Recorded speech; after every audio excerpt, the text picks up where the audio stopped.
This is not a fun surprise. But that's control, honey. Not anybody else's, and not, whether I choose to talk about it or not. And I don't want to talk about it right now. I don't want to talk about it.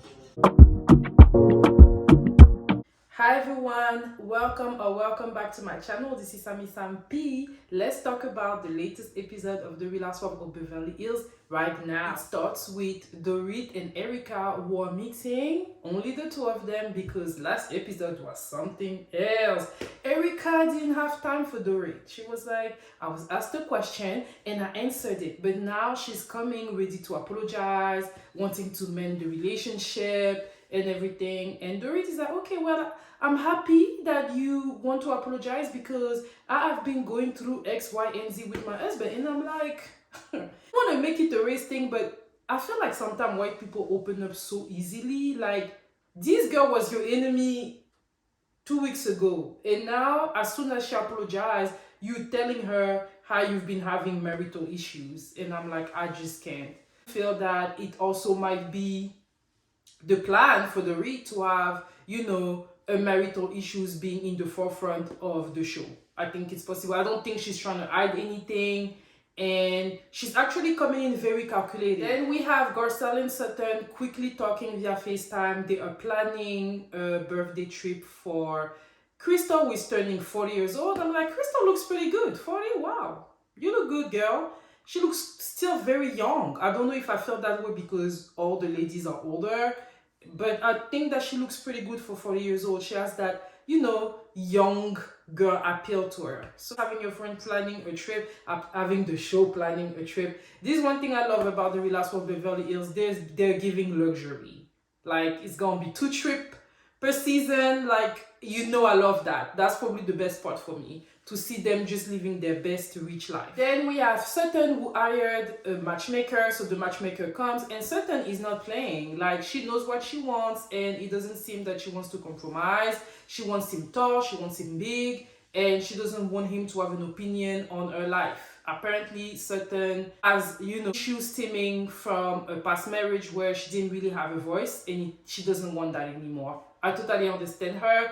The matchmaker said it was going to be easy to find it for her in the Beverly Hills, so I guess. Next, we have Krystal, who we haven't seen in the first episode, even though she was there when all the ladies met. She is meeting with a brother and a husband, and they're having a discussion. Her brother is looking to date, and we hear that basically he was engaged and getting ready to get married, but him and his fiance ended up their relationship because when COVID hit, dude made the decision to leave his fiancée in China while go living la vida loca in California. And I'm like, fiancée was pissed, and she was like, you know what, we done. Am I blaming her? Not really, because COVID was a big deal in China and people really couldn't do anything. So it's like, okay, she cannot come with you, but now you're gonna leave her and live your life free in LA while she's stuck in China and she's not able to do a lot.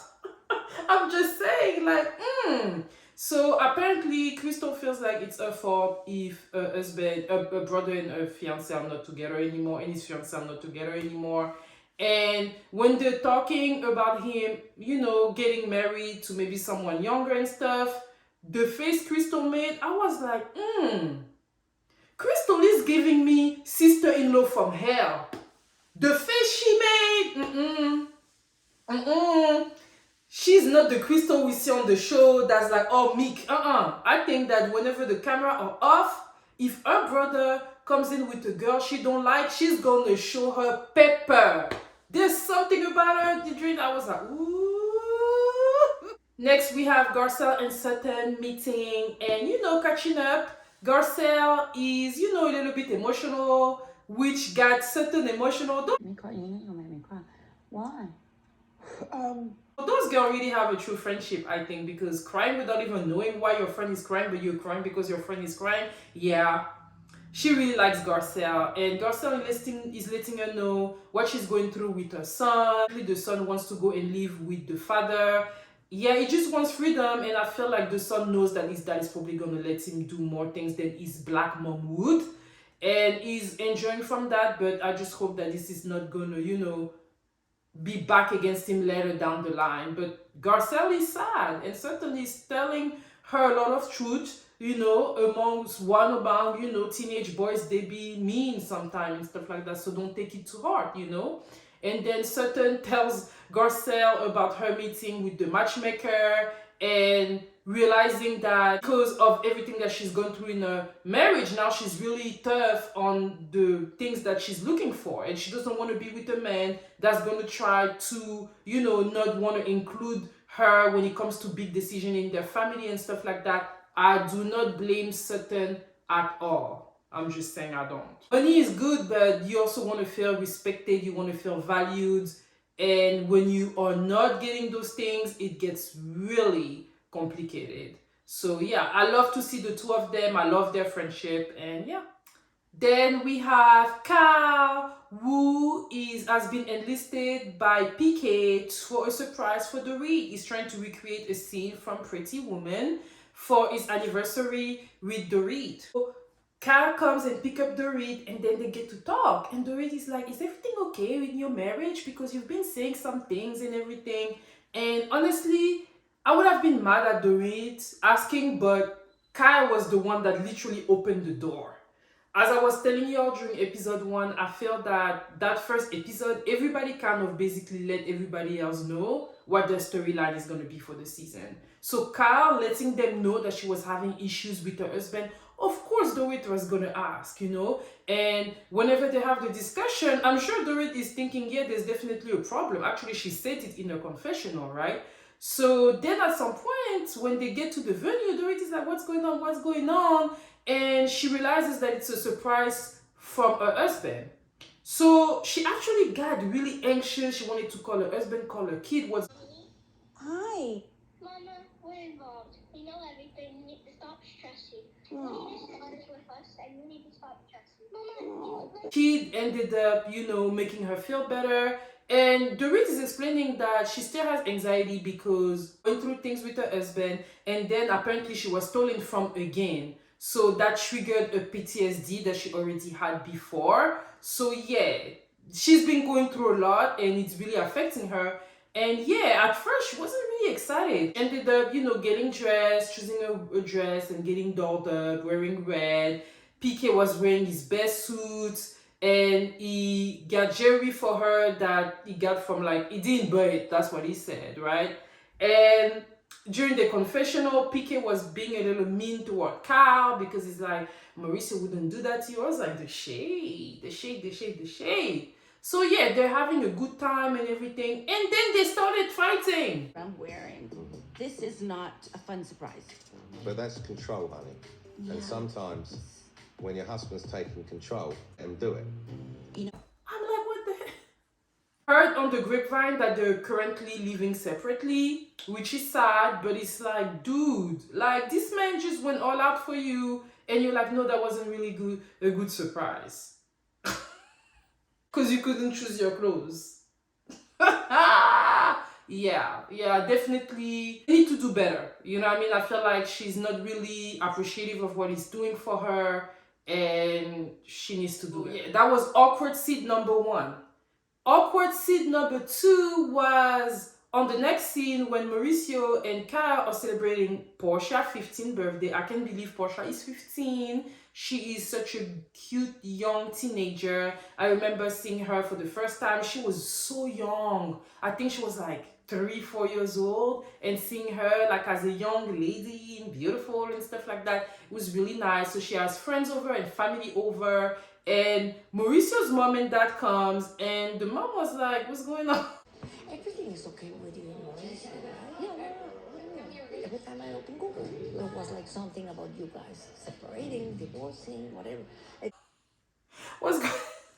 She's saying that, and I'm like, child, like, you know the camera is rolling, right? Like, you've been doing this for years now. You know, you asking her that in front of the camera, they're gonna pick up something, they're gonna hear something. Like, wow, okay, like, Mauricio's mom, she didn't want to wait, right?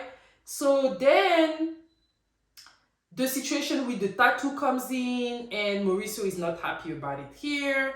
And then Cal told the mom Daddy have a tattoo. It seems like the mom is not the type of mom that would want, you know, a son or all that to have like tattoos and stuff like that. So it's like, you shouldn't have, you overstep, you know, eyes like that was not for you to say that to my mom. And not anybody else's, and not, you know, whether I choose to talk about it or not. And I don't want to talk about it right now. I don't want to talk about it. Oh, this is what. I think that Kyle wanted to just play games a little bit. She knew that Mauricio probably would have been upset, like she shouldn't have done that, you know what I mean? But she did, and then they go back and forth, and I'm like, everything is happening during Porsha's birthday party. By the way, I love what she got. She got like a Cartier ring, like $1,300. Must be nice. So money is sweet. And yeah, I mean, that was so awkward. So awkward. And then sometimes I feel like, you know, it's kind of like always trying to like call her with cute, sweet name. But it's like, do you really mean it? It was weird. I don't know, like their energy is weird. Whatever is going on between the two of them is 100% weird. That's what I gotta say. And yeah, that was another awkward time. Then after that, the ladies are all meeting, ready to go to Vegas. And of course, those are the ladies of Real Housewives of Beverly Hills, so they are not playing games. They got private jets, and inside they have gifts for everybody. They have bags with the name of the people in there, and they're drinking champagne, and they're having fun, and they get to Vegas. They got some nice cars coming to pick them up. I was like, money is sweet, oh. The gift that they have for Krystal is like, what, $3,000 necklace? I need rich friends. I need rich friends. Me, I'm tired. I'm tired of this. Listen, me, I need rich friends, oh. $3,000 gift. That's what I'm talking about. So yeah, they get there and the suite is just ba, ba, ba, ba, ba, ba, ba. I mean, that's what we like with us for Beverly Hills, right? The luxury is inspiring.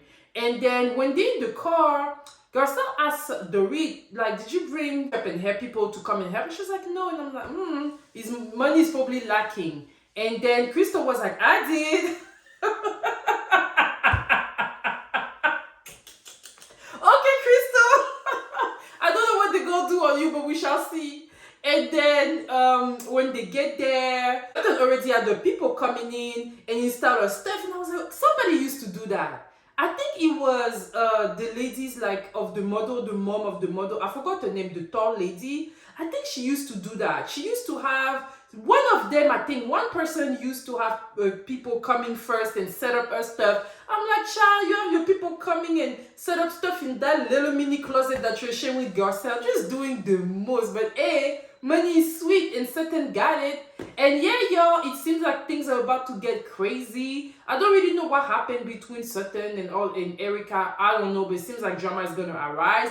And definitely be on the lookout for that and reviewing it. So yeah, y'all, that was my review of the Real Housewives of Beverly Hills. For those of you that are new, hey, welcome, and I invite you to, you know, and for those of you that have been here with me, supporting me, thank you all so much, and I'll see you all next week. Bye.